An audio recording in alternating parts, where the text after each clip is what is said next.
Hello and false start right off the bat.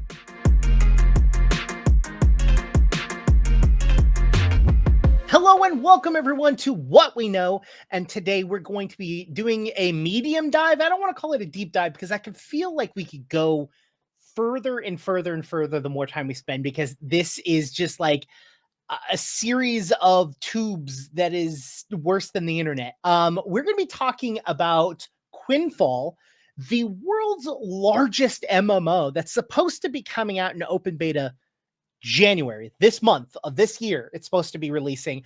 My name is Jake, and my wonderful and amazing co-host, Sam Leve, everyone. Let's just kind of get right into it. Last year at this time, Quinfall launched a long form video about their game, where they boasted that it was 2016 square kilometers, which, if you're unaware, that is 10 times bigger than the actual land mass that is World of Warcraft, which has been in creation since the early aughts and has a massive, huge team and amazing mega budget. So the fact that a game is going to be coming out with 10 times the size of World of Warcraft immediately got my attention. And that's what kind of got me interested into the topic, because that's huge. How big is this? Who's making it? Is this the new Riot MMO? No, it is not. Quinfall is a small game company that is being made by a technology company, which they want you to very specifically know. They are not a studio. They are a technology company. And I'm going to butcher the name, and I will continue for the rest of this, even though Sam and I, well, specifically Sam, looked over and over and over again on how the correct pronunciation was. But Verek Technologies decided to make this game. Let's just kind of talk about a little bit of the original video before we get into why a lot of people have been starting to talk about that. One, it's 10 times the size of World of Warcraft. That's huge. You'll be able to walk into taverns and bars and stores that are ran by other players, which that's crazy. You'll be able to play board games and mini games inside of those places. This is the one that immediately threw a red flag for me, which is you're going to be able to make your own music in the game. That threw you. Of all of the things, that threw you. Well, of the first things that didn't throw me. That made me immediately go, there's something wrong. There's something wrong. I immediately knew that this was something. One, there's a couple reasons for this. One, the amount of technology needed to be able to make it so that people can make their own music is in its own industry as a whole, right? Like there are whole entire corporations and companies and an entire industry dedicated to like figuring out the best way for people to make music, right? They're going to put all of that into their video game. That's the part that's difficult for me to figure out. Like, are you going to allow people to connect MIDI keyboards and play on a keyboard? Like, how are you going? There's so many questions that just immediately blew up in my mind when I saw that. Look, I can play on the piano in Overwatch's spawn room. Does it sound good? Absolutely not. I'm shooting the keys on the keyboard. But by the widest possible definition, am I making my own music? Yes. And it is with this spirit, I think, that much of Verek's PR has gone. Yeah, that was the first red flag for me, at least. I mean, let me rephrase that. The giant space, that was a red flag, because I was like, oh, it's going to be empty space. Well, after they go into making your own music, they then start describing some of the first of the 11 professions that you can have within the game, which include animal husbandry, and like it goes deep dives into how animal husbandry can work and how alchemy works and how all this other stuff. And I'm like, this is really in depth, like really, really, really in depth for a studio I've never heard of to be making this. Maybe you're just disconnected. I mean, clearly there must be a ton of people working on this game, Jake, and you just aren't in touch with the gaming industry. Very possible. So why don't we take a look into the game company itself?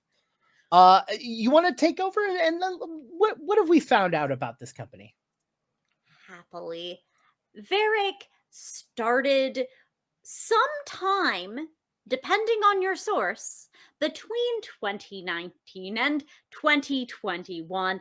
According to some reports, in fact, it's 2017 that it started. But work on this game did begin in 2021. It is not the first game from these makers. There was an earlier, seemingly also an online game called Kara that was targeted toward the Turkish audience and indeed was a Turkish lore based MMO that got a little play with some sponsored streamers, but we'll get back to that. That game eventually folded before it hit public release while it was still in beta. Thereafter, the studio branded itself into Arena Game Studio and then into the Varric we know today to commence development on Quinfall. Ostensibly, they have between 51 and 200 employees, so we really should all be surprised that Jake has never heard of them. So a couple things about this. One, the 51 to 200 employees that they boast on their LinkedIn account is a number in which they choose. It is not anything that can be verified that they have 51 to 200 employees. In fact, on their LinkedIn, they only have 9 people that are associated with the company. Now, of course, companies in varying size don't necessarily require, or people don't even necessarily want to be associated with the company that they work for. So even if you 10 times that number, you're still looking only at 90 employees. So if a tenth of your employees are willing to associate themselves with you, then you're hitting at 90 employees at max. Speaking of red flags, if you go to their website and you scroll through it, they have a timeline of their development of their company, right? Now, the thing that's very weird about this is that the page is very barren. Like, there isn't very much information on the website at all, which games, that happens sometimes, right? They've got a whole section of in-game photos, which is like a nice little gallery, your destination, okay. But if you go to their parent company website, Varric, right, and you scroll through that, they have a timeline, and that's where we got those dates from, the them creating Kara Online, all of that. But their timeline only consists of 5 pips, which really, and multiple pips are like, we started this game and then we stopped developing it. It got terminated. Why would you put that? As this is your website and you're trying to promote your company, why would you be like, we started this online game and then it was terminated, and be like, this is the thing that we want to show? Also, again, 5 pips. So one of them is starting a game. One of them is that same game being terminated. One of them is creating a video game studio called Arena Game Studio. And then it's another one of them is saying, oh yeah, we rebranded from Arena Games to this one. So that's 4 out of the 5 pips. And the 5th one is, hey, this MMO, we started developing it. That, why have that on your timeline? Or why even have a timeline if you're going to do that? You scroll further down, they've got a series of photos from the game itself showing you that it's in progress. And then they have a series of logos of like companies and things that they're using. They have the Unity logo twice for some reason. 51 to 200 employees. That's not enough to make a game this size and also have a robust marketing team. So their website isn't the best. I'm sure they've got people who are working really hard developing their assets, right? I'm sure. Let's take a look at that. In fact, they released that 11-minute video, and Nguyen posted a video, which the link to their video will be in our description. They actually go through their original video and show that all of the not all of the assets, most of the assets that are being used are store-bought assets, uh, and not even changed. They're just the same assets, just used. So they're making a giant MMO with store-bought assets. I mean, I guess you're keeping the cost down by doing this. It's a big world. You'd have to fill it up with so many things. But maybe, okay, fine, fine. They're not focusing on their art assets. That means they're probably putting a lot of effort into their story. Maybe that's very possible. We haven't seen anything really of the story other than the quick little blurb that they have on their website about the game. But like we haven't gotten like a storyline or anything like that. Like their blurb is literally in this land where wars and chaos live forever. Life that will determine its fate has changed time once again. What the fuck does that mean? You should ask the story director who has worked with the company for 2 years, but also does not list the company in her looking for work posting from a couple of months ago. Yeah, looks like about 5 months ago, they started looking to work in esports, which seems to be what most of their resume is about. You know, I guess they were just that efficient finishing Extort. up their work on Quinfall's story. So, congratulations to them for that. Uh, in truth, this is not some sort of ghost company. We were able to independently verify that they are part of a startup hub associated with a technical university in Turkey. And they are also claimed by a startup investment firm, H2O Beyond Investment, which does exist and does invest in companies. Sometimes the investors own companies. But I'm sure everything is fine and above board here. What do you think, Jake? I would love to say that if that were true. Except for the fact is that there's a lot of really inky connections between the founders of this company and binogames.com, which is a esports slash like skin selling website, which we found out is actually the reason why there was a ton of Kira Online actual streams that were happening, is because they were actually sponsored by No Games, which was selling items in game for that game. And whose CEO is also a founder at, yes, Farake Studios. Now, there are a lot of variants of the story where a game studio's ostensible product just doesn't seem to add up. And they can range from the unfortunate but fairly innocent.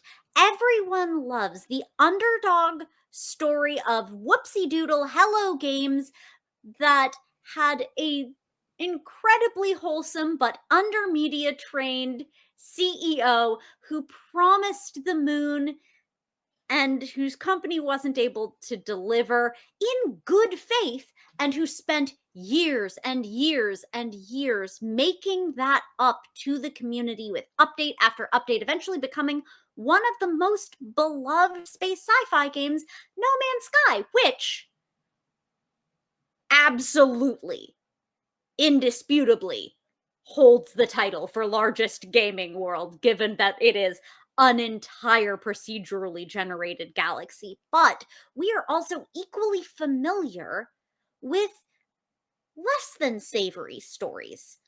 Ones like The Day Before that must be sitting on a lot of people's minds when they hear stories like that of Quinfall.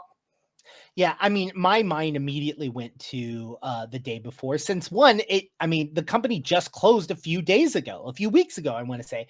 And so it's fresh on everyone's mind. The game just launched and then turned around and closed its doors. And everyone was pointing out that it was an asset flip, which a lot of it was. And since we're seeing that there is a ton of asset flips in this, it's interesting, but I will say that this company is going about it a little bit different than The Day Before, and the fact that one, they're admitting to it being asset flips. So on their Discord themselves, they actually had a moderator come in here, and someone asked the question, or they responded to the question, do you use ready-made assets? And their response was yes, while developing the world's largest MMORPG universe. Again, they're really pushing home that fucking world largest. Quinfall is 2016 kilometers squared. We use some ready-made assets to spend more time on general mechanics and content during development. We're being completely transparent with our users. We act with the motto that the important thing is not to use ready-made assets, but to have a structure that can use it. So they're coming out and they're admitting, hey, yes, we're using assets, but it's like it's temporary, which I will say I don't think that that's a terrible thing. Like I don't think that like I mean, the reason the assets are for sale on websites is for this exact reason. It's to make things easier for yourself so that you can turn around and make a cooler, more interesting game. Um, I just have like I just have a bad feeling because there's just so many red flags so far that like things are not sitting well, especially the fact that I have they I have a personal problem with AI, right? And by AI, I mean machine learning, right? And the fact is that they are boasting about their AI so much that if you remember, they're a technology company and not a game studio. And that's specifically because they're so proud about their AI and that their AI is what is being used for this entire thing. And I have a really big problem with that because very similar to No Man's Sky's release, which is yes, it's procedurally generated. There are all of these random things, and like the world and the universe is so big and so expansive that it's impossible for the developers themselves to even discover the world, right? Which if that's how you're coming in at it and you're like, yes, I'm coming in here and we're creating something and it's all about exploration and finding cool shit. That's interesting because you're saying you're doing that. But this is supposed to be a game that you could be playing in and being a part of and creating a world, and there's supposedly a story involved. How do you create such a massive world, procedurally generated, and also manage to have a complete story associated with it, or enough interesting things to do, and not just be like Skyfall, or not Skyfall, but Starfield, which just recently came out and everyone literally said, this shit is boring as fuck. There's nothing to do here. I wanted to like that game. I'm going to try it again, but it is an excellent example of where procedural generation can come up a little bit dry. And ultimately, this does, by all accounts, seem to be a very small team producing a game commensurate with Mhm. the size of its team. When we look at what is produced, frankly, it looks like an alpha level product that is many, many years out from becoming a full grown game. And we just have to put it back into the startup incubator and let it cook for a little longer. But we are starting to see this game move into at least a closed beta, which typically bespeaks a level of stability, the existence of well managed servers that can handle some number of public membership. That seems to be a check this game can't quite cash. Yeah, I agree. There's a lot of things that happen with MMOs that aren't just the map. You know what I mean? And I feel like server stability, animations being correct, once we start seeing multiple people in the game playing with each other, like how that works with people that are international, how that works with people within the state, like there's just so much technology aspects within it that are outside of, hey, my AI made a cool map, which that's how I kind of feel like is happening, is my AI made a cool map and that's it. And procedural generation is awesome. Machine learning, I love, although generative AI trained on other people's assets should go, I agree, Jake, right to hell. And the truth is that this doesn't seem to be the innocent, not quite cooked game that something like No Man's Sky was. A game like that doesn't have employees who don't seem to work there. And so while there's no version of this that's clearly good faith, it's not clear what actually is going on. We can't say that this is clearly a scam against the public or a scam by Varec Technologies against its investors or some sort of losses and tax write off or launder for the investors themselves. None of that is clear. And although nothing we have seen bespeaks a functional game, it's also not clear what is even attempting to be achieved with the making of Quinfall as we see it right now. Yeah, I mean, I feel like a lot of people are labeling it a scam, and while I do not believe that it is going to be one, good, or two, what it actually is setting out to be, I a scam has to have like a point in which it's trying to like get money from. Like, you know what I mean? Like, are they trying to scam customers into buying the game? And while they are saying that the only way to get into the open beta is to buy their game and buy it through their website and not through Steam, and the fact that they themselves say that there will be no refunds, that could be the only possible way to scam the public. But I feel like there's been enough information that's out there that I feel like it's scamming such a small microscopic amount of people, or like a group of people that are so ingrained into this game being amazing. Like, I feel like this is a very, if it's a scam, it's a not well thought out scam. And I feel like it's more, in reality, it's a small studio that got too big for its britches, and instead of backing down or trying to make the game better, they just are running with it. And I feel like that's very much the same thing that happened the day before us, is that they weren't really prepared to make video games, at least to that scale or that quality, and they blew up. And now they're, instead of like basking in the success and making a cool game, they're just like, oh fuck, oh fuck, oh fuck, oh fuck, oh fuck, um The truth I, is that making games is hard, and making MMOs is wildly hard. There's a reason why so many of your favorite MMOs are made by companies with both the human and financial infrastructure to make them work. And there's nothing wrong with wanting, as a recent graduate, like one of the co founders of Varic Technologies is, to want to make this game, the game that they see that Quinfall could be, and yet running face first into the concrete wall that is actually developing a full game, particularly of this genre. There's no shame in that. But one certainly hopes that upon encountering that difficulty, that the game studio then proceeds as graciously as possible.